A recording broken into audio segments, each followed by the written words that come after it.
السلام عليكم ورحمة الله وبركاته. متابعينا الكرام، حياكم الله أينما كنتم، ونشرة جديدة من نشرات أخبار نادي الزمالك. لا تنسوا الاشتراك في القناة والإعجاب بالفيديو ليصلكم كل جديد. معانا كل جديد بيخص نادي الزمالك كل يوم بمشيئة الله. تابعونا.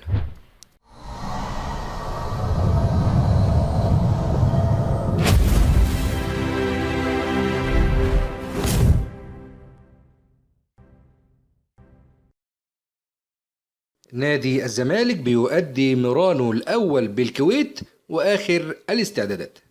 بالأمس نادي الزمالك بيؤدي ميرانه الأول في الكويت على ملعب فريق القادسية استعدادا لإلقاء العودة أمام فريق القادسية الكويتي غدا الجمعة في إياب دور ال 32 من البطولة العربية. سيؤدي الزمالك ميرانه الأساسي اليوم الخميس على ملعب علي سالم الصباح، ملعب فريق النصر الكويتي، والذي ستقام عليه المباراة غدا الجمعة. أيضا طرحت إدارة القادسية الكويتي تذاكر المباراة التي من المنتظر أن تشهد إقبال جماهيري كبير، خاصة من جماهير نادي الزمالك بالكويت. طرحت إدارة القادسية التذاكر على 3 فئات. الفئة الأولى هي عبارة عن دعوات شرفية للجلوس بالمقصورة الرئيسية، وسيتم توزيعها عن طريق إدارة النادي الكويتي مباشرة. بينما الفئة الثانية من تذاكر المباراة تم تخصيصها لجماهير القادسية الكويتي. الفئة الثالثة تخصصت لجماهير نادي الزمالك، وتم تخصيص الجهة اليمنى من المنصة لجماهير الزمالك. بلغت قيمة تذاكر مباراة الزمالك والقادسية 5 دينار كويتي للدرجة الأولى و3 دينار لتذاكر الدرجة الثانية. كل توفيق لنادي الزمالك خلال هذه المباراة. الزمالك بيعاقب محمود عبد العزيز.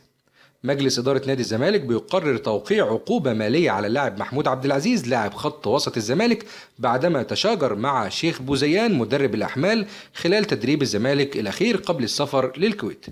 مجلس الإدارة بيقرر تطبيق لائحة العقوبات على اللاعب بسبب تلك الواقعة. سيحدد مجلس الإدارة قيمة الغرامة فيما بعد وفقا للائحة من قبل شؤون اللاعبين بالنادي. استبعد كريستيان جروس اللاعب بعد تلك الواقعة من مباراة القادسية، وضم بدلا منه اللاعب محمود دونجا. بيذكر ان محمود عبد العزيز ابتعد عن التشكيل الاساسي للزمالك الفترة الماضية، وحل بدلا منه التونسي الدولي فرجاني ساسي لاعب الوسط بصورة اساسية. محمد عبد الشافي بيشترط من اجل العودة للزمالك. محمد عبد الشافي ظهير ايسر الزمالك السابق وظهير أيسر أهل جدة الحالي اشترط الحصول على مبلغ $1,000,000 سنويا مقابل العودة إلى صفوف نادي الزمالك في يناير القادم. محمد عبد الشافي وحسب مصادر خاصة طلب الحصول على مبلغ $1,000,000 في الموسم الواحد من أجل الموافقة على العودة للزمالك مرة أخرى. لم يرد مسؤول نادي الزمالك حتى هذه اللحظة على شرط محمد عبد الشافي، ووضع الأمر تحت الدراسة.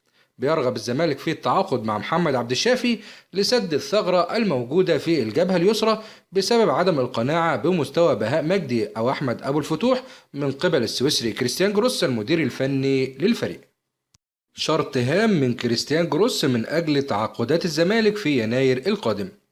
علمنا أن السويسري كريستيان جروس طلب من إدارة النادي عدم التعاقد مع أي لاعب خلال يناير القادم إلا بعد الرجوع إليه. طلب كريستيان جروس عدم التعاقد مع أي لاعب إلا عقب رؤيته في فترات سابقة أو رؤية تسجيلات له ومباريات ليتمكن من الحكم على مستوى اللاعب. رفض كريستيان جروس التعاقد مع أي لاعب لمجرد معلومات شفهية أو تقارير كتابية، وطالب بضرورة التعاقد مع لاعبين سوبر ذو إمكانيات عالية. لا يزال يتبقى 3 أشهر على يناير القادم. بيرى كريستيان جروس أنها فترة كافية للغاية لرؤية المزيد من اللاعبين واختيار الأنسب من أجل ضمه للزمالك خلال فترة الانتقالات القادمة. الموت بيوقف الحرب مؤقتا بين إدارتي الأهلي والزمالك ويجمعهما في مشهدين متشابهين. أقيم بالأمس عزاء الراحل حازم ياسين أمين صندوق الزمالك في مسجد الحمدية الشاذلية بالمهندسين، والذي توفي أول أمس في إحدى المستشفيات. حضر العزاء مرتضى منصور رئيس نادي الزمالك ومجلس إدارة النادي بالكامل لمواساة أسرة الراحل، كما حضر عدد من أعضاء مجلس إدارة الأهلي وعلى رأسهم العمري فاروق نائب رئيس الأهلي، بالإضافة لخالد الدرندلي أمين الصندوق وجوهر نبيل عضو مجلس الإدارة. وقيل إن محمود الخطيب رئيس النادي الأهلي شوهد في العزاء وعدد من قيادات الأهلي الآخرين. ومن المنتظر أن يتوجه مجلس الأهلي بعدها إلى مسجد عمر مكرم لتقديم واجب العزاء في الراحل عادل هيكل حارس مرمى الأهلي السابق. وأيضا من المنتظر أن يلحق بهم عدد من إدارة الزمالك لتقديم واجب العزاء في فقيد الأهلي.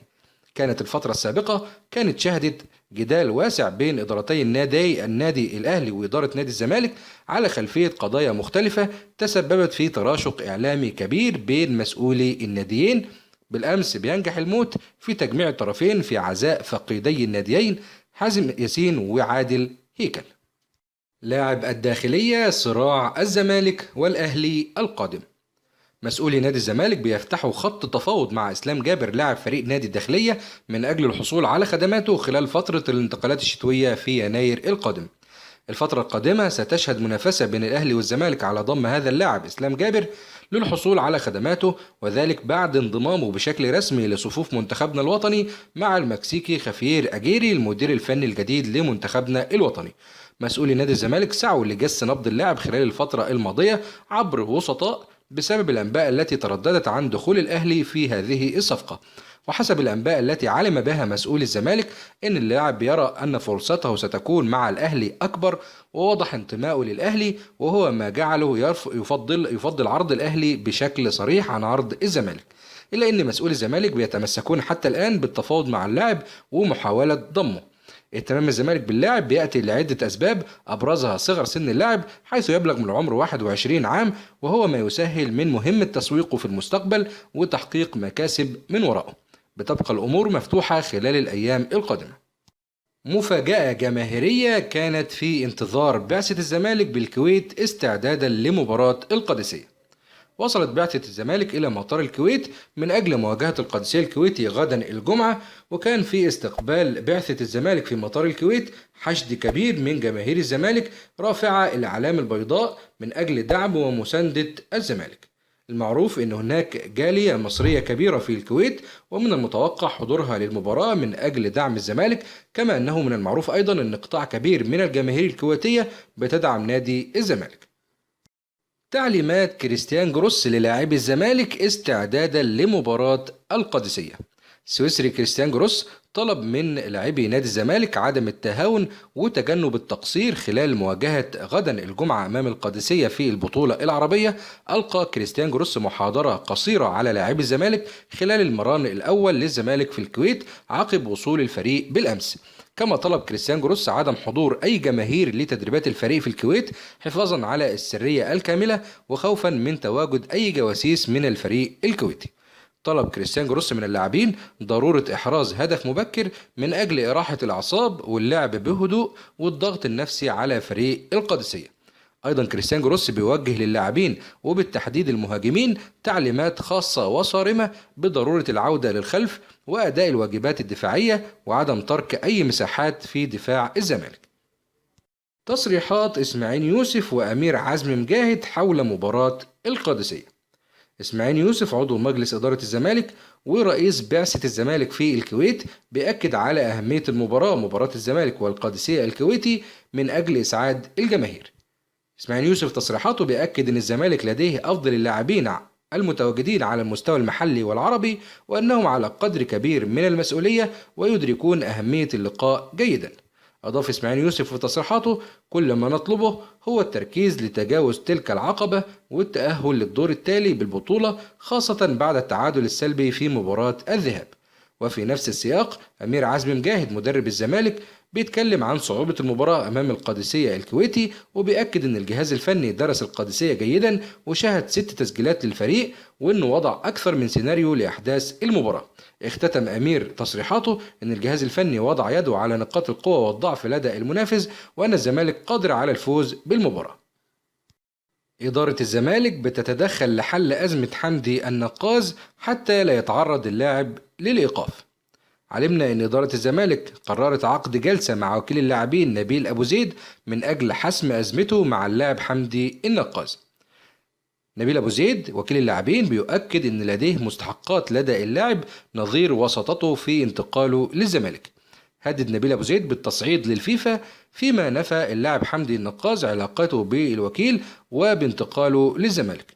قررت إدارة نادي الزمالك التدخل وعقد جلسة مع وكيل اللاعبين لإنهاء تلك الأزمة حتى لا يتم إيقاف اللاعب من قبل اتحاد الكرة أو حتى لا يتم تصعيد الموقف للفيفا.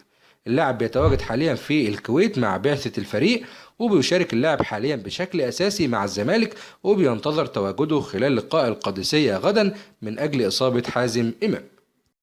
موقف أشرف بن شرقي من اللعب للزمالك. مصدر من داخل نادي الزمالك بيكشف ان اللاعب المغربي اشرف بن شرقي ابدى موافقة على تواجده في الزمالك واللعب بين صفوفه، حيث ان اللاعب احد اهتمامات نادي الزمالك للتعاقد معه خلال يناير القادم من اجل دعم هجوم الزمالك الفترة القادمة. اللاعب بيلعب لنادي الهلال السعودي ولكنه معار حاليا في الدوري الفرنسي. كشف اللاعب انه لا يمانع في اللعب لنادي الزمالك اذا تمكنت ادارة النادي من حسم موقفه.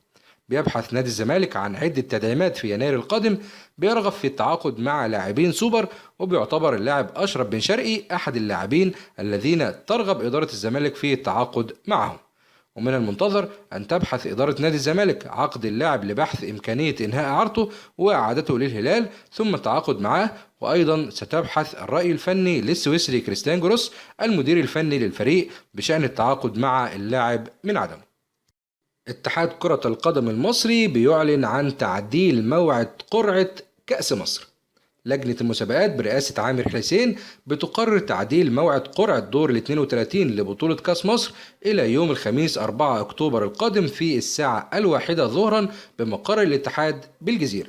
اتحاد كرة القدم المصري كان قرر من قبل إقامة القرعة يوم الأربعاء 3 أكتوبر قبل أن يتم تعديل الموعد ويؤخر القرعة إلى يوم الخميس 4 أكتوبر، يعني تم تأخيره لمدة 24 ساعة فقط. ستقام القرعة بحضور مندوبي الأندية المتأهلة لدور ال 32. بيشارك في دور ال 32 أندية الدوري الممتاز ال 18 نادي بالإضافة ل 14 نادي تأهل من الأدوار التمهيدية.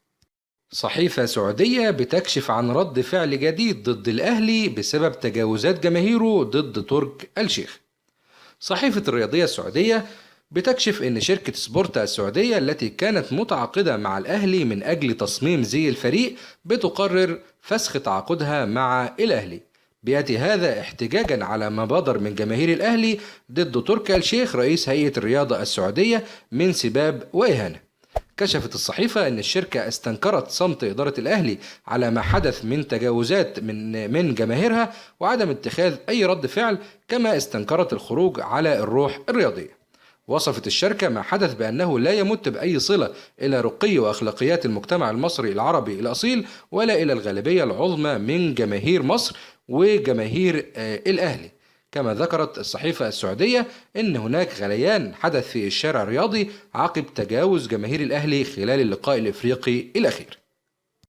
نادي الزمالك بيوثق رسميا عقد اللاعب معروف يوسف. مسؤولي نادي الزمالك وثقوا عقد النيجيري معروف يوسف رسميا في اتحاد كرة القدم المصري بعدما تم تمديد العقد موسمين بداية من الموسم المقبل. وبموجب العقد بيحصل معروف يوسف على 9 مليون جنيه في الموسم الأول و10 مليون جنيه في الموسم الثاني من نادي الزمالك. ولم يتم توضيح الرؤية بالنسبة لمعروف يوسف حتى الآن، سواء بالاستمرار مع الزمالك من عدمه بداية من يناير القادم.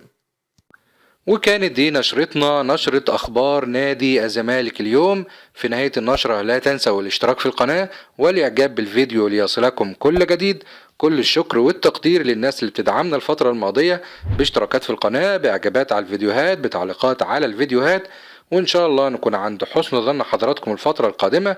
معانا كل جديد بيخص نادي الزمالك كل يوم بمشيئة الله، فنرجو أن تتابعونا. شاركنا برأيك وتعليقك أسفل الفيديو، بنسعد بجميع التعليقات وبنتابع كل التعليقات. وشارك النشرة لو حابب مع أصدقائك على الفيسبوك، على تويتر، على جوجل بلس، على واتساب، على تليجرام، على أي صفحة من صفحات التواصل الاجتماعي أو أي برنامج من برامج التواصل الاجتماعي. وفي نهاية النشرة سعدت بمتابعة حضراتكم، وفي أمان الله.